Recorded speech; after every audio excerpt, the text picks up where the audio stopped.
Welcome po naman po tayo sa ating YouTube channel at welcome naman po tayo sa ating Facebook page. Yan, Ka-Idol Vlogs Official. Ito po ating content na ito ay tungkol po ito kay Kamangyan. Yan, kay Kamangyan po naman ang content po natin. Kanina po si Halina Perez. Ngayon naman po si Kamangyan. Nag-viral po ito nung nakaraang linggo or nakaraang araw. Ito pong si Kamangyan ay nag-shampoo. Nag-shampoo daw siya. So nakita ko po yung kanyang TikTok account sa aking page o sa aking account na Kamangyan viral video sa shampoo. Meron po tayong isang netizen na talaga pong nagdurog ng puso ko nung video na siya shampoo. Hindi ko lubos na akalain na isang pong veteranong vlogger na sikat na vlogger nagbabiral sa video. Minsan naman po tayo nagkakamali sa buhay natin. Nakita ko po itong TikTok nung na-post or nagsabi sa akin ng mga kaibigan ko dito sa San Juan na meron daw nag-viral na si Kamangyan daw. Akala ko nga lang akala ko kung ano nangyari kay Kamangyan. Kasi idol na idol ko si Kamangyan. Shoutout pala kay Kamangyan Vlogs. Kamangyan Vlogs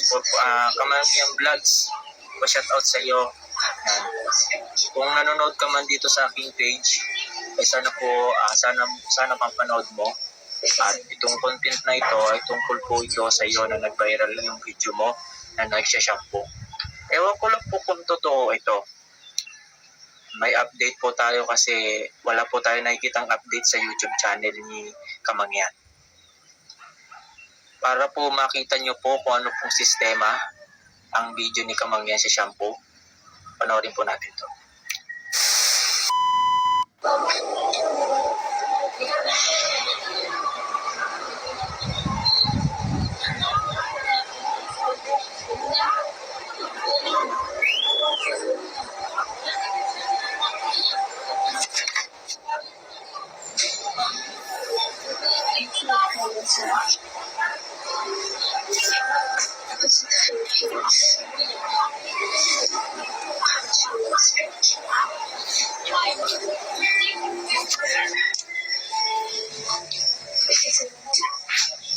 I want to different true love from God.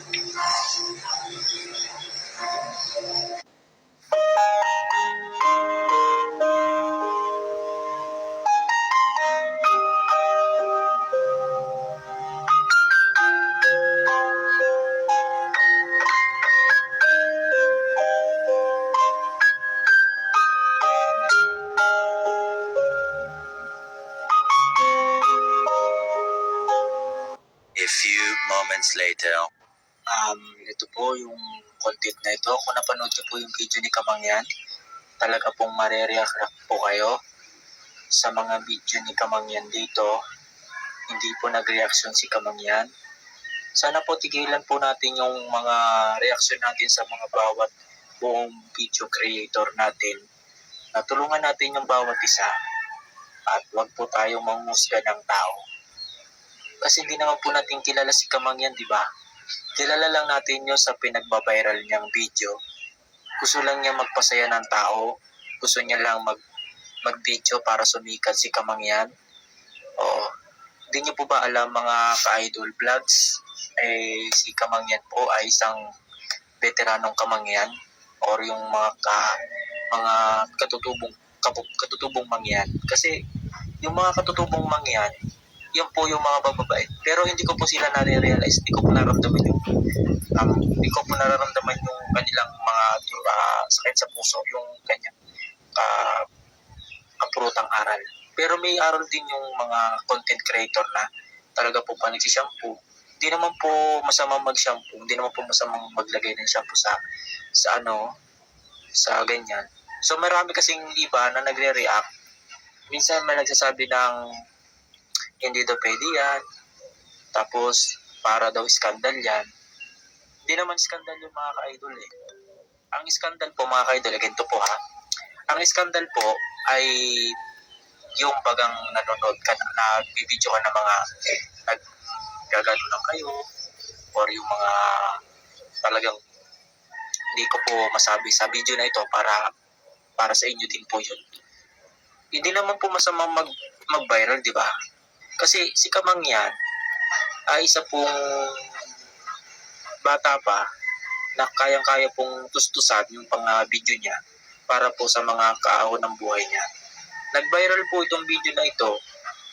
Ito po hindi ko po to gawa-gawa lang. Iri po ay napanood ko po ito sa TikTok. Tapos napanood ko rin po sa Facebook o nag-viral din sa Facebook si Kamangian Vlogs. Nag-viral yan 3 weeks ago or 4 days. 4 days bago ko siya nakita sa video sa viral. Si Kamangian daw ay nagsha-shampoo. Nagsha-shampoo to si Kamangian. Idol na idol ko yan si Kamangian. Kaya po kayo, bawal na po kayong mahusga na hindi niyo naman po nakikita or hindi niyo naman po masyadong kilala si Kamangian.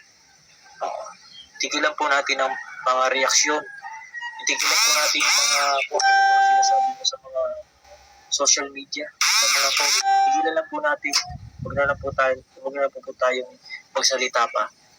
Kasi hindi naman po natin nakikita kung ano pong sitwasyon yung mga nararanasan ng mga isang vlogger na naghihirap na mag-video para lang matustusan yung kanilang pangangailangan. Mga ka-idol, tigilan po natin ang mga comment natin na masasakit. Kasi pag si Kamangian ang nagsalita sa inyo or nag-vlog dito sa social media or dito sa Facebook na ito, bahala na po kayong manghusga. Bahala na po kayong mag-comment kung ano pong kukomment ninyo. At bago ang lahat mga ka-idol, tigilan po natin ang panghusga sa mga vlogger na katulad ko na content creator.